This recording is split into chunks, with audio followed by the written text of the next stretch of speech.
بسم اللہ الرحمن الرحیم۔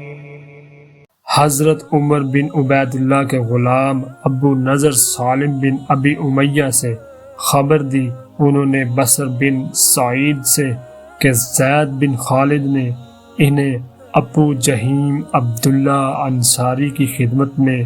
ان سے یہ بات پوچھنے کے لیے بھیجا کہ انہوں نے نماز پڑھنے والوں کے سامنے سے گزرنے والوں کے متعلق نبی کریم صلی اللہ علیہ وآلہ وسلم سے کیا سنا ہے۔ ابو جہیم نے کہا کہ رسول اللہ صلی اللہ علیہ وسلم نے فرمایا تھا کہ اگر نمازی کے سامنے گزرنے والا جانتا کہ اس کا کتنا بڑا گناہ ہے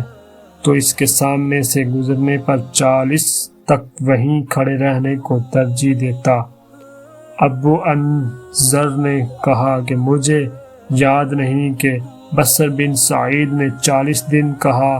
یا مہینہ یا سال۔ نبی کریم صلی اللہ علیہ وآلہ وسلم کی زوجہ مطہرہ حضرت عائشہ رضی اللہ تعالی عنہا سے کہ آپ رضی اللہ تعالی عنہا نے فرمایا، میں رسول اللہ صلی اللہ علیہ وسلم کے سامنے سو جایا کرتی تھی، میرے پاؤں آپ صلی اللہ علیہ وآلہ وسلم کے سامنے پھیلے ہوئے ہوتے،